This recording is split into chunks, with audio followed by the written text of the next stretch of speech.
దేవుని నామానికి స్తోత్రాలు. ప్రియులరా, ప్రార్థన చేసుకుందాం. తలలు వంచండి, కళ్ళు మూసుకోండి. దేవుని యొక్క లేఖనాల నుండి కొన్ని మాటలు మనము ధ్యానం చేసుకుందాం. ఓ పరిశుద్ధుడైన తండ్రి, ప్రేమ కలిగిన ప్రభువా, మీ ఘనమైన పాదాలకు వందనాలు, స్తోత్రాలు, స్తుతులు చెల్లిస్తూ ఉన్నాం. అయ్యా, మీ మాటలలో ఎంత జీవం ఉన్నది నాయనా. బ్రతికించే మాటలు, స్వస్థపరిచే మాటలు, రక్షించే మాటలు, ఆరోగ్యం ఇచ్చే మాటలు, మీ మాటలు నాయన ఎప్పుడు వింటూ నాయనా బలం పొందుకునే భాగ్యం మాకు దయచేయండి ప్రభా. ఈ సమయంలో నన్ను మీ సిలువ చట్టును మరుగుపరుచుకొని మీరే కొద్ది మాటలు దయచేయమని, విని వారికి దీవెనకరముగాను ఆశీర్వాదకరముగాను చేయమని యేసు ప్రభువా, ఒట్టివాడిని మట్టివాడిని ఎందుకు పనికిరాని వాడిని ఈ కొద్ది ప్రార్థన ఆలకించమని యేసు నామములో అడుగుచున్నాము తండ్రి, ఆమేన్. ప్రియులరా, మరి దేవుని యొక్క వాక్యంలో నుండి కొన్ని మాటలు మనము ధ్యానం చేసుకుందాం. ఆదికాండము 4వ అధ్యాయము 8వ వచనాన్ని చదువుకుందాం. కయ్యూను తన తమ్ముడైన హేబేలుతో మాట్లాడాను. వారు పొలములో ఉన్నప్పుడు కయ్యూను తన తమ్ముడైన హేబేలు మీద పడి అతనిని చంపెను. చూడండి ప్రియులరా, అన్నదమ్ముల మధ్య కలహాలు, అన్నదమ్ముల మధ్య కలహాలు వచ్చినాయి. మరి విభేదాలు వచ్చేసినాయి. కారణం ఏంటి? తినొద్దన్న పండు తినడం వల్ల వచ్చినటువంటి ఫలితం ఏమిటి? కయ్యూను హేబేలు మీద పడి చంపివేశాడు. చూడండి ప్రియులరా, ఎంత దారుణమో. హేబేలు మంచివాడు, చాలా దేవుని స్వభావం కలిగిన వాడు. దేవునికి ఇష్టమైన అర్పణ అర్పించాడు, గొర్రెని తీసుకొచ్చాడు. ఆ అర్పణ దేవుడు అంగీకరించాడు. అది కయ్యూనుకు కోపం తెప్పించింది. ఎందుకంటే కయ్యూను అర్పణ దేవుడు రిజెక్ట్ చేశాడు, అంగీకరించలా. కయ్యూను హృదయం మంచిది కాదు. ప్రభునందు ప్రియ దేవుని పిల్లరా, తినవద్దన్న పండు తినటం వలన మొట్టమొదటి మరి ఆ ఘోరము, కయ్యూను ఎంత ఘోరముగా తయారైపోయినాడు చూడండి. తినవద్దన్న పండు తినటం వలన ఇంకా ఎలాంటి ప్రభావము వచ్చింది చూద్దాం. 4వ అధ్యాయము, ఆదికాండము 4వ అధ్యాయము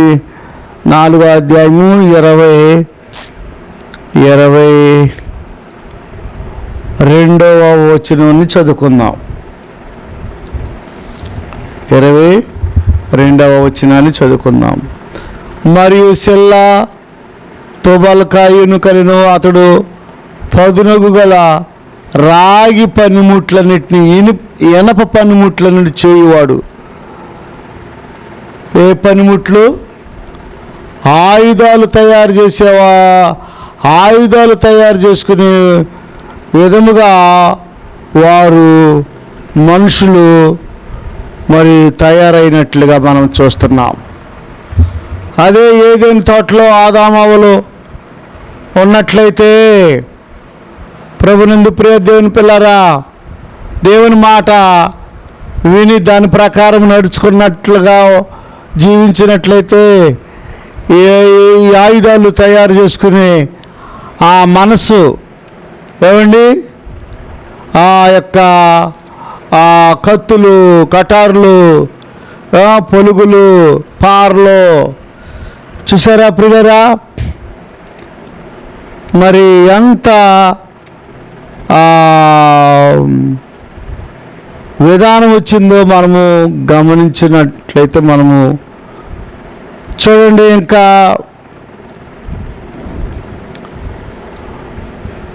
ఇంకా కొన్ని మాటలు మనము చూసినట్లయితే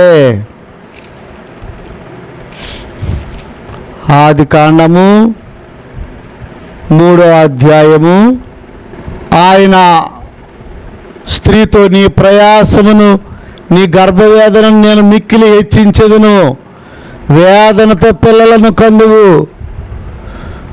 వేదన చూసారా, మాట వినకపోవటం వల్ల ఆ కుటుంబ వ్యవస్థలో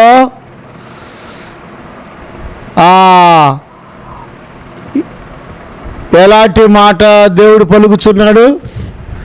ప్రయాసమును నీ గర్భవేదనను నేను మిక్కిలి హెచ్చించేదను, వేదనతో పిల్లలను కందువు. చూసారా ప్రభునందు ప్రియ దేవుని పిల్లరా, మాట దేవుని మాట వినకపోతే ఆ కుటుంబంలో ఎంత అలజడి వచ్చిందో మనము చూస్తున్నాం. కయ్యూను నరహంతుడిగా మారిపోయినాడు. తర్వాత అవ్వ మరి వేదనతో మరి పిల్లలను కంటావు. వేదన ప్రారంభమైంది. అంతకుముందు ఏదేని తోటలో వేదన లేదు. పండు తినకముందు ఎంతో దేవుని మహిమతో, దేవుని యొక్క ప్రభావముతో, దేవుని యొక్క సన్నిధితో, శాంతితో, సమాధానముతో, సంతోషముతో, ఆనందముతో ఎంతో చక్కగా గడిపినటువంటి ఆ కుటుంబాల్లో ఎలాంటి మాటలు వినాల్సి వచ్చింది చూడండి. ఎలాంటి మాటలు వినాల్సి వస్తుందో మనము గమనించాల్సినటువంటి వారముగా ఉన్నాము. చూడండి ప్రభునందు ప్రియ దేవుని పిల్లరా, తర్వాత 17వ వచనం, ఆయన ఆదాముతో నీవు నీ భార్య మాట విని తినవద్దని నేను నీకు ఆజ్ఞాపించిన వృక్షఫలము తింటివి గనుక నీ నిమిత్తము నేల శపించబడి ఉన్నది. మాట వినకపోవటం వల్ల ఎలాంటి సంఘటనలు వాళ్ళ దైనందిక జీవితంలో వారు అనుభవించాల్సినటువంటి పరిస్థితి ఎదురవుతున్నట్లుగా మనం చూస్తున్నాం. ప్రియురా, నీవు నీ భార్య మాట విని తినవద్దని నేను నీకు ఆజ్ఞాపించిన వృక్షఫలము తింటివి కనుక నీ నిమిత్తము నేల శపించబడి ఉన్నది. ప్రయాసతోను నీవు బ్రతుకు దినములన్నీ దాని పంట తిందువు. ప్రయాసతోను, ప్రయాస. అందుకే యేసుప్రభువు అన్న, ప్రయాసపడి భారమొచ్చిన సమస్త జనులారా నా యొద్దకు రండి, నేను మీకు విశ్రాంతిని కలగజేస్తాను. శపించబడిన వారులారా, చూసారా ప్రియులారా, దేవుడే మళ్ళీ వారిని దగ్గరికి తీసుకుంటున్నాడు. మాట వెనక మీరు కోపతాపాలతో కయ్యూను ఏబేలు మీద పడి చంపేశాడు, నరహంతకుడు అయిపోయాడు. అవ్వ వేదనతో పిల్లలు కంటావు. ఆదామా నీవు నిన్ను బట్టి నేల శపించబడింది. ప్రయాసముతో నీవు బ్రతుకు దినములు దాని పంట తిందు. అది ముండ్ల తుప్పలను గచ్చ పొదలను నీకు మొలిపించును, పొలములోని పంట తిందువు. చూసారా, గచ్చ పొదలు మొలుస్తే, ముండ్ల పొదలు మొలుస్తే శాపము అండి. పురుషునికి ఒక రకమైనటువంటి శాపము, స్త్రీకి ఒక రకమైనటువంటి శాపము. ఇవన్నీ ఎందుకని వచ్చినాయి? ఇవన్నీ ఎందుకని వచ్చినాయి గమనించండి. ఇవన్నీ మాట వినకపోవటం వల్ల వచ్చినటువంటి విధానాలు. అలాగే క్రీస్తు మాట నీవు వినకపోతే ఇప్పటికైనా క్రీస్తు రక్తం అవైలబుల్గా ఉంది. ఆ యొక్క రక్తాన్ని నీవు అంగీకరించినట్లయితే నీ శాపము తొలగిపోద్ది. అట్లాగే నీ యొక్క పనులన్నింటిలో కూడా ఆశీర్వాదకరంగా ఉంటుంది. అట్లాగే అన్నదమ్ముల మధ్య ఐక్యత వచ్చింది. అట్లాగే మరి అక్క చెల్లెళ్ళ మీద ఐక్యత, భార్యాభర్తల మధ్య ఐక్యత, శాపము తొలగిపోవుట, పరలోక రాజ్యానికి వారసులగుట, జీవవృక్ష ఫలము తినుట, పరలోక జీవగ్రంథంలో మన పేర్లు వ్రాయబడుట, ఇవన్నీ జరుగుతాయి ప్రియులరా. చూసారా దేవుడు ఎలాంటి ప్రణాళికని ఏర్పాటు చేశాడో. మాట వినకపోవటం వల్ల కలిగే నష్టాలు, మాట వినకపోవటం వల్ల కలిగే నష్టాలు మనం చూస్తున్నాం. ఆదాము అవ్వలు మాట వినకపోవటం వల్ల వారి జీవితంలో, వారి పిల్లల జీవితంలో, వారి కుటుంబ వ్యవస్థ ఎలాగున్న పతనమైందో మనం చూస్తున్నాం ప్రియులరా. దేవునికి వ్యతిరేకముగా నీవు నడుచుకున్నట్లయితే మనము ఏమాత్రము కూడా ఆశీర్వాదకరముగా ఉండలేము, దీవెనకరముగా ఉండలేము, మేలుకరముగా ఉండలేము. కారణం సాతాను మాట వినటం వలన మనము దిగజారిపోతాము అన్నట్లుగా మనము ఇక్కడ నేర్చుకుంటున్నాం. తర్వాత ఆదికాండం 3వ అధ్యాయము 19 నీవు నేలకు తిరిగి చేరు వరకు నీ ముఖపు చెమట కార్చి ఆహారము తిందువు. అనగా నేల నుండి నీవు తీయబెడితే నీవు మొన్నే కనుక తిరిగి మొన్నైపోదువు. చూసారా ప్రియులరా, మాట వినకపోవటం వల్ల, దేవుడైన యెహోవా మాట వినకపోవటం వల్ల గచ్చ తప్పులే కాదు, పోట్లాట్లే కాదు, మరి చెమటే కాదు, చివరాఖరికి నీవు మట్టి నుండి తీయబడితే కనుక నీవు బన్నైపోతావు, అంటే మరణిస్తావు. పాపం వల్ల వచ్చే జీతము మరణము. అయితే ప్రియురా, క్రీస్తు యేసునందున్న వారికి ఏ శిక్ష విధి లేదు. నా మాట విని నా యందు విశ్వాసం ఉంచువాడు మరణమును దాటి జీవములోనికి ప్రవేశిస్తాడని ఉంది బైబిల్లో. చూసారా, మాట వినకపోవటం వల్ల మరణం వచ్చింది, మాట వినకపోవటం వల్ల పాపం వచ్చింది, మాట వినకపోవటం వల్ల శాపం వచ్చింది, మాట వినకపోవటం వల్ల నరహత్య వచ్చింది, మాట వినకపోవటం వల్ల గచ్చ తప్పులు వచ్చినాయి, మాట వినకపోవటం వల్ల మొండ్ల తప్పులు వచ్చినాయి, మాట వినకపోవటం వల్ల చెమట వచ్చింది, మాట వినకపోవటం వల్ల ఆయుధాలు వచ్చినాయి, మాట వినకపోవటం వల్ల ఏమండి రకరకాల యొక్క ఈ లోకము ప్రవేశించింది. లోకంలో ఉన్న లోకాశలు చూచుటకు అందముగాను రమ్యముగా, తింటకు రుచికరముగాను, ఏమండి ఆటలు పాటలు, సినిమాలు, సీరియళ్ళు, ఆటలు, ఏమండి ఇవన్నీ వచ్చేసినాయి. వీటి వల్ల ఎంత ఘోరాలు నేరాలు జరుగుతున్నాయి. ప్రభునందు ప్రియ దేవుని పిల్లరా, మొన్న ఏదో క్రికెట్ జరిగింది, లక్షల మంది కూడుకున్నారు. చివరాఖరికి ఏమైంది, తొక్కిసలాట్లో 10 మందో 15 మందో ఎంతోమంది చనిపోయారు కదా. ఆ ఆట ఏమి మిగిల్చింది, ఆ ఆట ఏమి మిగిల్చింది, చివరాఖరికి విషాదము మిగిల్చింది.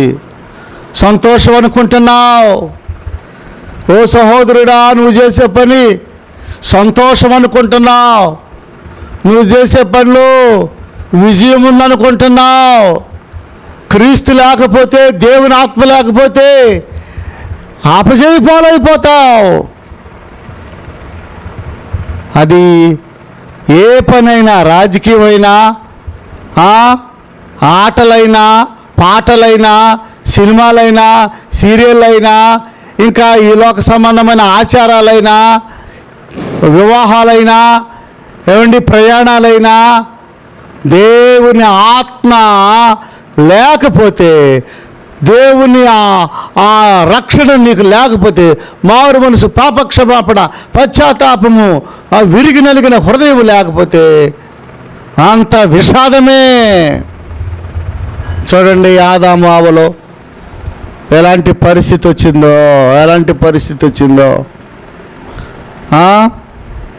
దేవుడు ఏం చేశాడు? వాళ్ళని గమనించండి పిల్లరా. దేవుడు ఆ ఏదెను తోటలో నుంచి వారిని పంపివేసినట్లుగా మనం చూస్తున్నాం. చూడండి, 3వ అధ్యాయము 23వ వచనం. దేవుడైన యెహోవా అతడు ఏ నేల నుండి తీయబడిన దాన్ని సేదపరచుటకు ఏదెను తోటలో నుండి అతన్ని పంపివేసెను. అప్పుడు ఆయన ఆదామును పంపివేసి ఏంటండి, వెళ్ళగొట్టేశాడు. దేవుని ఆ ఏదెను తోటలో నుండి ఆ ఆదాముని ఏం చేశాడు? దేవుడు వెళ్ళగొట్టేసేసినాడు. మాట వినకపోతే నీ స్థితి, నా స్థితి అలాగే ఉంటుంది. ప్రభునందు ప్రియ దేవుని పిల్లరా, వెళ్ళగొట్టేసినాడు, పంపివేసినాడు.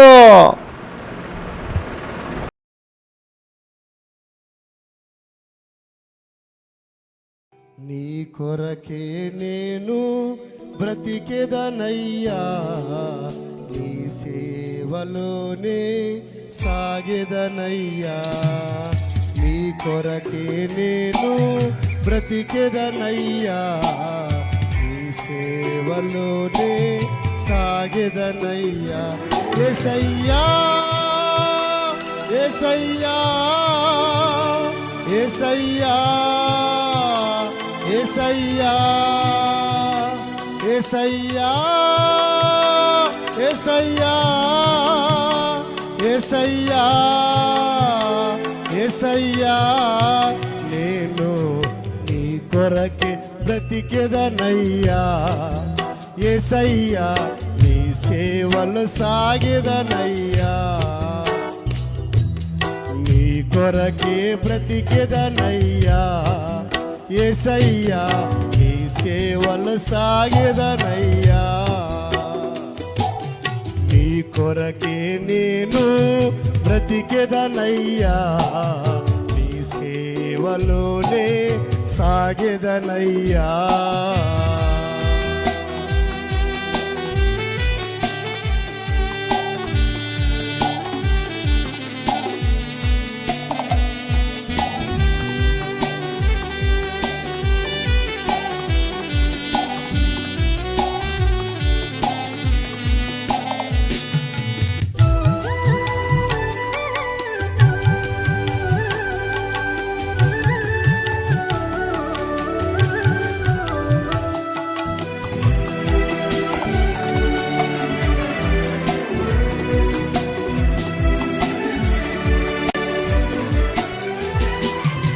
నా తల్లి తండ్రియు నన్ను మరచినను, నా వారి నన్ను వెలివేసినను.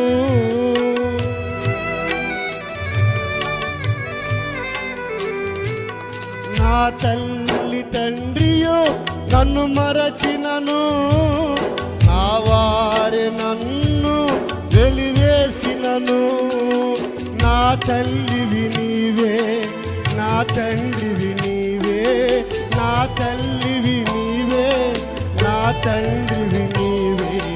నీ కొరకే బ్రతికెదనయ్యా, యేసయ్యా నీ సేవలు సాగెదనయ్యా నీ కొరకే బ్రతికెదనయ్యా యేసయ్యా నీ సేవలు సాగెదనయ్యా నీ కొరకే నేను బ్రతికెదనయ్యా నీ సేవలోనే సాగెదనయ్యా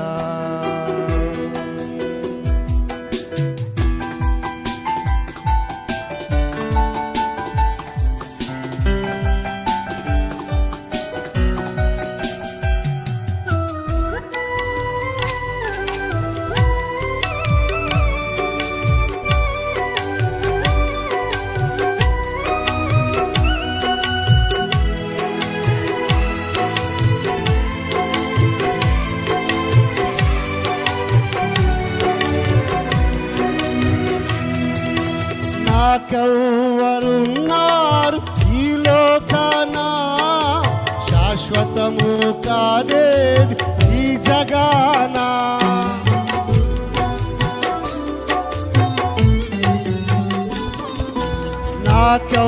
నాకెవ్వరున్నారు ఈ లోకాన శాశ్వతము కాదేది ఈ జగాన నా తోడు నీవే నా నీడ నీవే నా తోడు నీవే నా నీడ నీవే నీ కొరకే బ్రతికెదనయ్యా యేసయ్యా నీ సేవలు సాగెదనయ్యా నీ కొరకే బ్రతికెదనయ్యా యేసయ్యా నీ సేవలు సాగెదనయ్యా